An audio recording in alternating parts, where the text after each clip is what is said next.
Mungkin sedikit sebelum itu Mas. Oh, ada tambahan Iya, lagi. baik.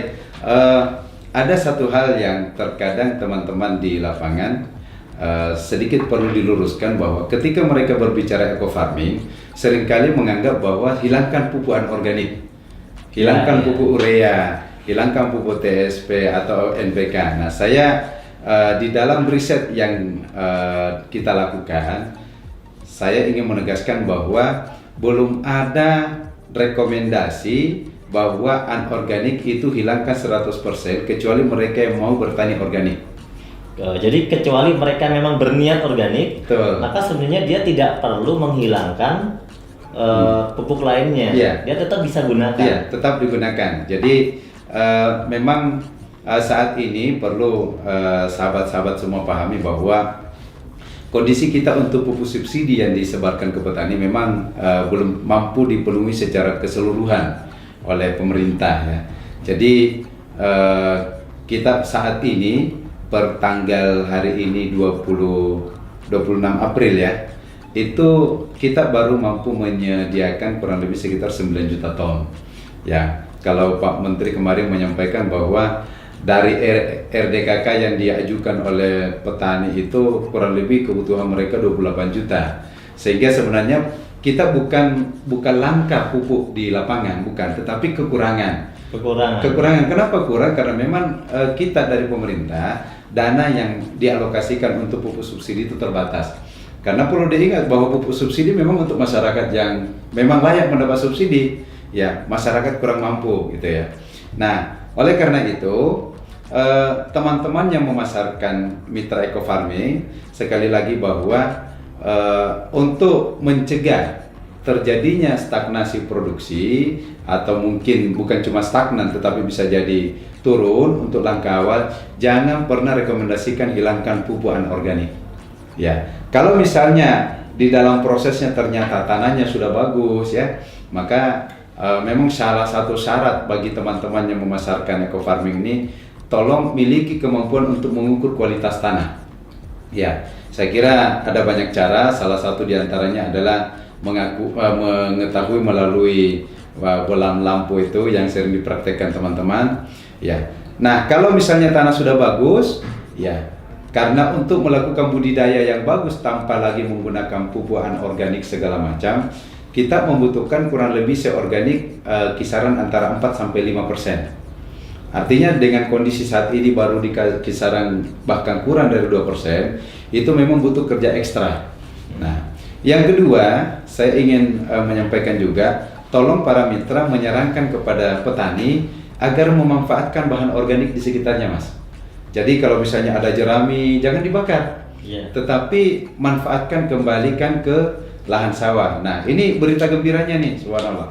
Di pupuk eco farming ini hasil pengujian yang kita lakukan, bakteri perombak organiknya sangat tinggi. Perombak bahan organik. Jadi kalau misalnya ada tumpukan-tumpukan sisa hasil panen dalam bentuk jerami-jerami tadi, disebarkan saja, lalu kemudian encerkan eco farming, lalu disemprot, ini akan mempercepat proses pengomposan bahan organik. Jadi dengan adanya bahan organik yang kita tambahkan ini semakin membantu petani memperbaiki kualitas tanah. Nah, ketika kualitas tanah semakin bagus, jerami dikembalikan, itu nanti petani potensinya tidak perlu lagi pakai pupuk K, ya, karena jeraminya sudah cukup. Nah, K-nya didapat dari jerami tadi. Dari jerami tadi. Nah, ditambah lagi dengan mikroba-mikroba positif yang ada di eco farmingnya. Nah, kemudian selain pemanfaatan bahan organik, ya memang kita harapkan bahwa penguatan teman-teman memberikan pendasaran itu menjadi salah satu kunci supaya mikroba yang ada dalam eco farming ini bisa bekerja lebih awal untuk pendasaran itu seperti apa? Nah, pendasaran itu maksudnya sebelum tanam. Sebelum tanam. Jadi ada rekomendasi yang sudah kita berikan, misalnya gunakan 6 tub sebelum tanam, ya. Oh, iya. Nah, jadi 6 tub ini bisa diencerkan dengan 1 liter, bisa juga diencerkan dengan masing-masing 1 liter kalau lahan kecil. Yeah. Nah, bagaimana cara menghitung kalau misalnya, Pak, saya hanya lahan saya misalnya 1000 meter, tapi kalau saya pakai 6 kan terlalu banyak. Yeah. Nah, jadi caranya 1000 meter ini, satu tub ini kita encerkan, lalu kemudian setiap satu tangki itu dikali 50. Jadi kalau misalnya 6 tub berarti 6 kali 50, berarti ada 300 mili. Berarti dalam satu tangki itu berikan 300 mili ke dalam tangki, lalu kemudian dipakai untuk menyemprot tadi 500 meter persegi. Jadi kalau dia hanya 1000 meter, berarti kita hanya butuh 2 tangki. Bisa juga ya dengan dibagi lebih mudah, misalnya kalau 1 hektar itu kan 6. Iya. Kalau 5,5 hektar berarti 3. Iya. Betul. Ya kan? Lebih Iya. mudah, kita cukup gunakan 3. Iya. Artinya bisa dibagi eco farmingnya. Iya, betul. Bisa. Nah, tadi kalau misalnya lahannya kurang dari setengah hektar, tadi saya contohkan 1000 meter kan? Berarti 1,5. Nah, dia hanya menggunakan 1000 meter, dia hanya butuh 600 mili, Mas. 600 mililiter untuk setelah diencerkan yang 1 liter itu dia pakai 600 mili untuk pendasaran di tanah. Nah, saya kira mungkin itu. Kemudian tambahan ini, berarti Iya. kan tadi kan dikatakan bahwa pengurai organiknya kan sangat kuat, sangat Iya. tinggi kan.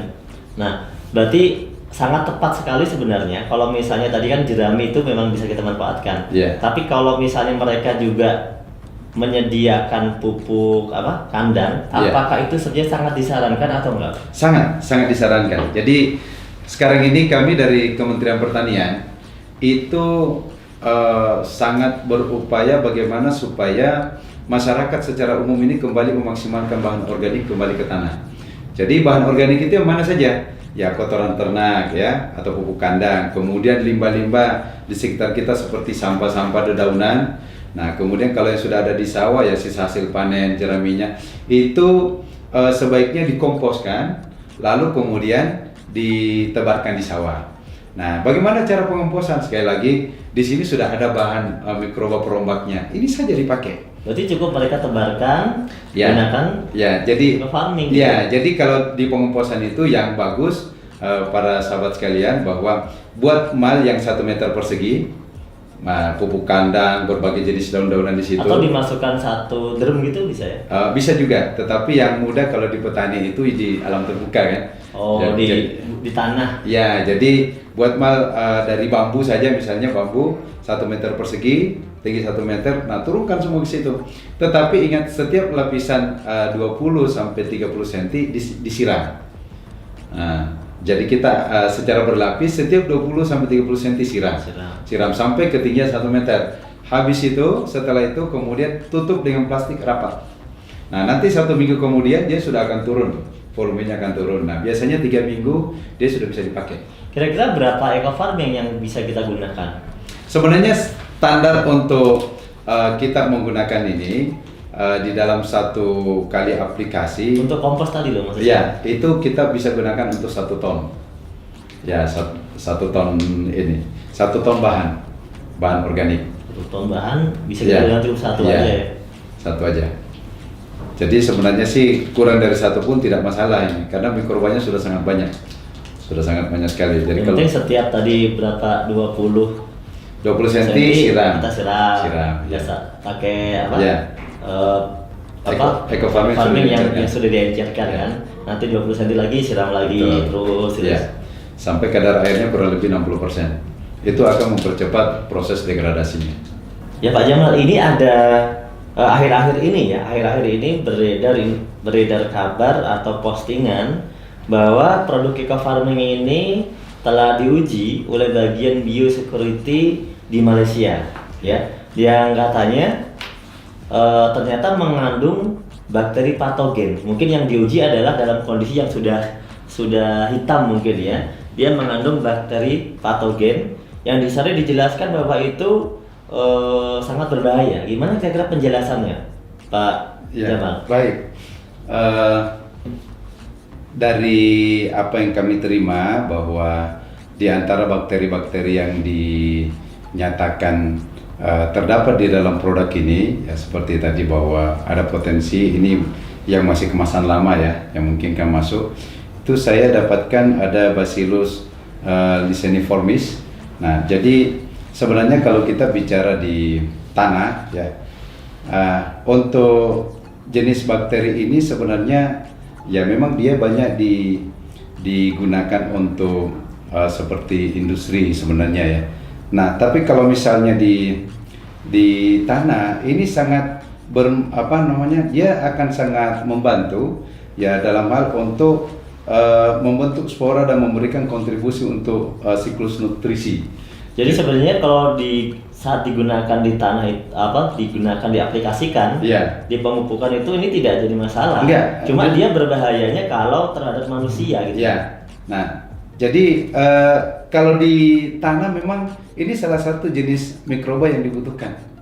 Jadi di tanah pasti banyak ya? Ya. Udah umum gitu ya? Banyak betul. Nah, jadi dia sebenarnya sangat berkontribusi untuk siklus nutrisi dan dia memiliki aktivitas anti jamur sebenarnya mikroba ini. Nah, kemudian yang kedua kita juga mendapatkan informasi bahwa di situ ada Bacillus pumilus ya. Nah, jadi ini sebenarnya dalam beberapa penelitian yang kami dapatkan bahwa dia mampu mensekresikan enzim selulosa untuk mendegradasi selulosa menjadi glukosa. Jadi dia sangat penting juga khususnya dalam proses fermentasi juga sangat bagus. Nah, kemudian juga dari hasil penelitian oleh saudara Indrawan, dia menjelaskan bahwa manfaat dari fermentasi kotoran sapi dengan menggunakan Bacillus pumilus untuk menambahkan ketersediaan nutrien melalui kultur. Artinya ada penambahan nutrien, ada penambahan nutrisinya. Nah, jadi kembali lagi bahwa kalau ini diaplikasikan di bidang pertanian, itu masih banyak sisi-sisi positif yang bisa kita ambil. Ya kecuali kalau dimakan ya. Nah, ya kecuali kalau dimakan, dikonsumsi, ini nggak boleh ya. Betul. Nah, tidak direkomendasikan. Nah, kira gitu, Mas Nur, terkait dengan informasi mikroba yang dianggap mengganggu tadi. Ya. Terima Jadi kasih. intinya berarti kalaupun ini ditemukan mikroba atau bakteri semacam ini, sebenarnya ini juga dibutuhkan ketika dalam proses pertanian itu. Ya. Ya, jadi ini tidak menjadi masalah sebenarnya. Ya. Namun ketika dia mengatakan ini adalah berbahaya terhadap manusia, ya memang betul kalau ini dikonsumsi gitu ya. Mungkin dikonsumsi manusia gitu ya. Berarti ini, dan kami memang tidak disarankan untuk ini dikonsumsi karena ini pupuk bukan makanan. Gitu. Ya gitu, Mas Nur. Ya. Terima kasih Pak Jamal atas waktunya. Sama-sama. Insya Allah nanti kita ketemu lagi di lain kesempatan. Siap, insya Allah. Buat kita semuanya, demikian hasil sharing-sharing kita bersama Pak Jamal. Selamat mendapatkan pengetahuan baru dan jangan lupa belajar terus dan belajar terus. Salam sukses, eco farming, lahan subur, petani makmur.